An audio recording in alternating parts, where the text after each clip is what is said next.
Both of you choose your projects very carefully. What was it about Argo that made you want to be in it? Well, you saw the film. That was what made us want to be in it. That was the script we were given, and it was a fantastic script, and you don't turn it down. Plus, Ben's last two movies were terrific, so that led me to think that he knew what he was doing. What did you think then about the script when you first read it? Did it surprise you? Yeah, for one thing, it's a terrific story, and with the added knowledge that it really happened, you can't make this up. I really wanted to be involved with it at that point. Just a terrific story. Lots of what you And he call never played a suspense. makeup man before. No. He always wanted to play a makeup man. I might get into the union now.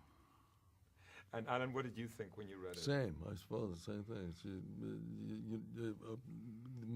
Films like this don't come along very often. Scripts, you got to say yes. So I wanted to ask you about your characters. Who are they in your eyes? Who's John and who's Lester? My character, John Chambers, was the first man to win an Academy Award for makeup. He was at the vanguard of, in the late 60s when prosthetics were coming into heavier use. He invented the makeup for the Mission Impossible things, which he apparently used in real life with the CIA. That style of makeup that has to be very believable, but at the same time you can remove it very quickly. Invented the makeup for the Planet of the Apes, and Spock's ears. And he was kind of the godfather of all these new style of makeup men that they're so realistic now, and they rely so very much on prosthetics. And he had a double life. He would help the Central Intelligence Agency. I don't know how that got started or what happened, but he would serve his country doing what he loved to do and what he did best. It's hard to.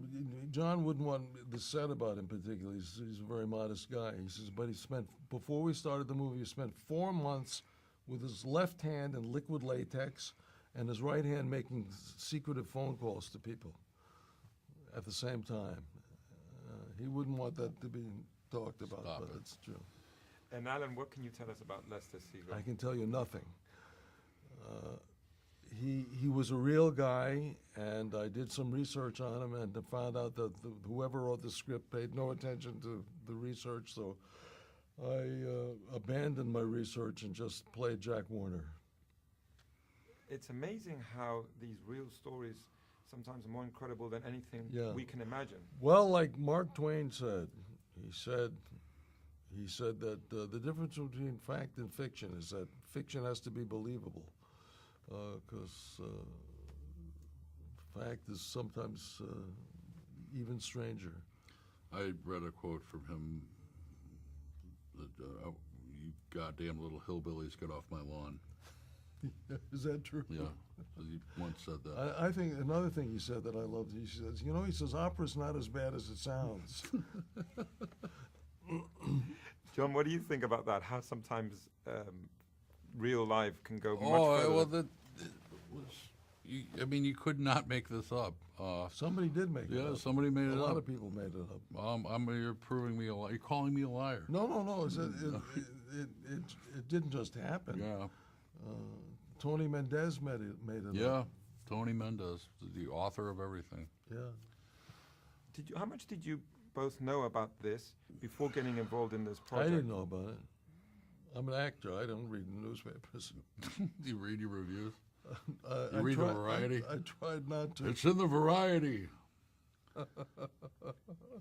I didn't know anything about it until I read the script.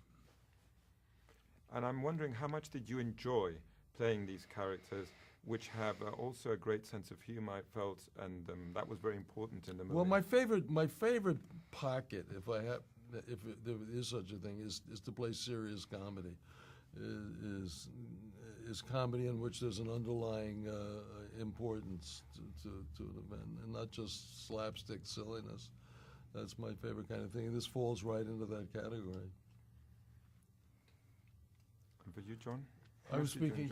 I was speaking for John. Thanks. I'm sorry, I forgot the question. How much did you enjoy playing these characters? Oh, very much so. It was one of those films where you enjoy going to work every day, and I couldn't wait to get to work every day. So I knew that was a good sign. Everybody was pulling together just to tell this great story.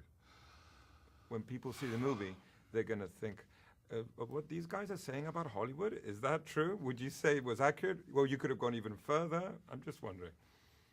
Yeah, it's pretty accurate. I think it chews up a lot of people. I mean, the only thing I say about Hollywood at all is when I'm sitting on the steps with Ben, and he asked me what my family life is like, and I tell him it's terrible. And it can, if you're not really careful, completely eat you up and chew you up and spit you out.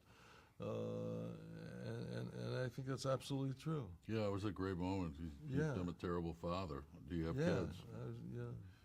And Ben could see it happening to him in his business. Yeah. Or Ben's character could.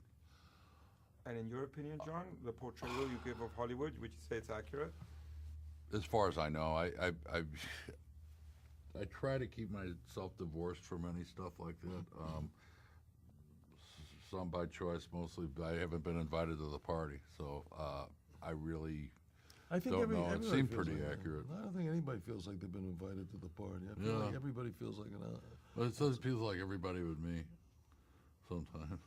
But I think if you scratch underneath the surface, I think most people feel exactly the same way. But they don't. I don't think people have the courage to admit it most of the time.